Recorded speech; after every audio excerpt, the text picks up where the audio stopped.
Cash memo দেন কি দেন না জোরে বলেন। দেই, কিন্তু ওনারা তো দাবি করছে ক্যাশ মেমো দেয় না, ওরা দেখাতে পারলো না তো আমাকে। অ্যাকচুয়ালি কি উনি পাকিস্তান এবং ইন্ডিয়া থেকে পোশাকগুলো আসে কিনা বা কোনো কফি প্রোডাক্ট বিক্রি করেন কিনা এটা অনুসন্ধানে আমরা এসেছি, কিন্তু আমরা যে পাকিস্তান এবং ইন্ডিয়া থেকে আসে এসব পক্ষে কোনো ডকুমেন্টস উনি দেখাতে পারেননি। ওনার সাথে ওনার প্রদত্ত নাম্বার মোবাইল থেকে আমার কথা বলেছি, লাউডে আপনারা শুনেছেন। উনি বললো যে ওনার কাছে ইন্ডিয়ান বিক্রি করেন না, পাকিস্তান বিক্রি করেন। আমি এখানে আপনার কাছে পোশাক ক্রয়ের কোনো ডকুমেন্টস নাই।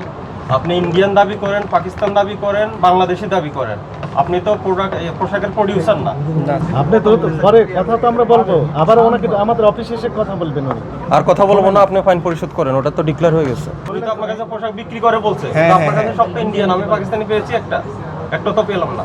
আপনি এটা কার্ডটা দিয়েছেন, পাকিস্তানিটা দিয়েছেন, আপনি নাম্বার আমাকে যেটা দিয়েছেন। পাকিস্তানি যদি হয়ে থাকে, পাকিস্তানি পোশাক আছে আপনার কাছে? উনি তো স্বীকার করলো যে হ্যাঁ, উনি ইন্ডিয়াটার সাথে কথা বলতে চাচ্ছে। আপনার কথা বলা দরকার নেই।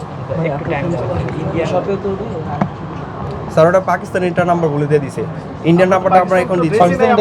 আমাদের এখানে নেই, আমাদের এখানে যমুনা ফিশার পার্কে হয়তো আছে, যমুনা ফিশার পার্কে আছে, আমাদের এখানে শুরু থেকে জিজ্ঞেস করলো আপনার কোনো লাইভে পাকিস্তানি বলা নেই আছে? না, পাকিস্তানি লাইভ তো আপনাকে দেখাই নেই, এখানে যেগুলো দেখাইছে সবগুলো স্যার ইন্ডিয়ান দেখানো। আমি এখানে আপনার কাছে পোশাক ক্রয়ের কোনো ডকুমেন্টস নাই। আপনি ইন্ডিয়ান দাবি করেন, পাকিস্তান দাবি করেন, বাংলাদেশি দাবি করেন, আপনি তো পোশাকের প্রডিউসার না। দেশ জুড়ে তোলপাড় ওয়ালস এন্ড ফ্রিজ কিনে আপনিও হয়ে যেতে পারেন মিলেনিয়ার। আপনি তৈরি করেন না স্যার, আপনি কিনেন, ইম্পোর্টার থেকে কিনেন। জি স্যার। আপনি যদি দেশীয় অন্য কোনো কারোর থেকে প্রডিউসার থেকে কিনেন, কিন্তু কার থেকে কিনছেন এই ধরনের কোনো ডকুমেন্টস নাই। আপনার কাছে ক্রয় রসিদ আছে? নেই। আপনি ওই যে একটা ইন্ডিয়ান পোশাক ট্যাগ লাগিয়ে আপনি 1200 টাকা বিক্রি করছেন, কিন্তু ওই ইন্ডিয়া থেকে এনেছেন কিনা এটার কোনো সোর্স নাই, কোনো ডকুমেন্টস নাই, আপনি দেখাতে পারেন না। আমরা এখানে আসলাম মনে হচ্ছে 40 মিনিটের উপরে হচ্ছে, এখন পর্যন্ত আমরা পাইনি। আর আপনি যে ইম্পোর্টারের কথা বললেন, আমি ওটা লাউডে কথা বললাম সবার সাথে। জি স্যার, জি স্যার। উনি কিন্তু বললো আপনাদের কাছে পোশাক বিক্রি করে পাকিস্তানি পোশাক, জি স্যার।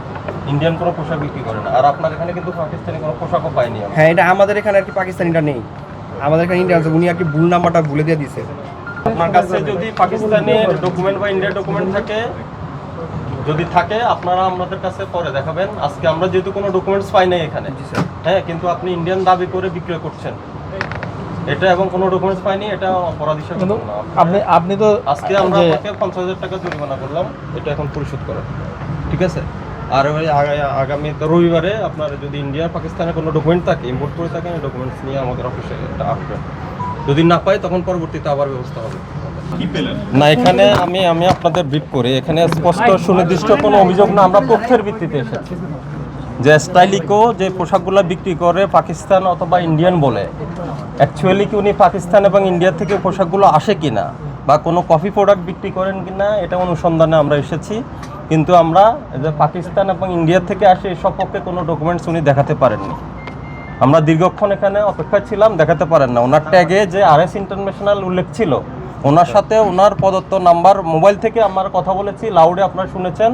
উনি বললো যে ওনার কাছে ইন্ডিয়ান বিক্রি করেন না, পাকিস্তান বিক্রি করেন, উনি স্পষ্টত বলেছেন। বাট ওনার শোরুমে সব হলো ইন্ডিয়ান ট্যাগের পোশাক, এবং একটা পোশাক দেখেছি 1200 টাকা দাম, উনি ইন্ডিয়ান বলে দাবি করেছেন। তো ইন্ডিয়া থেকে এনেছেন 1200 টাকা, আমার সন্দেহ হলো, কিন্তু দেখান ডকুমেন্টস দেখাতে পারেননি। আজকে আমরা ওনাকে সতর্কতামূলক 50,000 টাকা জরিমানা করেছি, এবং আগামী 2 দিনের মধ্যে উনি ইন্ডিয়া এবং পাকিস্তান থেকে যে পোশাক এনেছেন এটা সপক্ষে ডকুমেন্টস নিয়ে আমাদের অধিদপ্তরে হাজির হবে। ইতিমধ্যে যেটি আমাদের স্যার করেছেন কথা এটাই, তবে আমাদের কাছে সন্দেহ হচ্ছে এই কারণে যে ইম্পোর্ট ডিউটি আছে 131% ডিউটি দিতে হয়। এই 1200 টাকার যে ট্যাগ উনি রেগুলার প্রাইস লাগিয়েছেন যে পোশাকটার গায়ে, সেটি ইম্পোর্টার যদি কিনেও থাকে ইন্ডিয়া থেকে, তাহলে 519 টাকা ওইখানে পড়েছে। 519 টাকা, আমি রিপিট করছি, বাংলাদেশি টাকায়। তার ক্যারিং কস্ট আছে এবং ওনার কিছু লাভ আছে, এবং এরপরে কি হবে, ডিউটি তো দিতে হয়েছে 131%, এরপর এনার কিছু লাভ রয়েছে। সব কিছু মিলে 1200 টাকায় যে পোশাকটা বিক্রি করছে এটি সন্দেহজনক। অর্থাৎ এই পোশাকের দাম 1200 টাকা যদি হয়ে থাকে, তাহলে ইন্ডিয়ান পোশাক হতে পারে না, এটি সন্দেহজনক কার্যক্রম।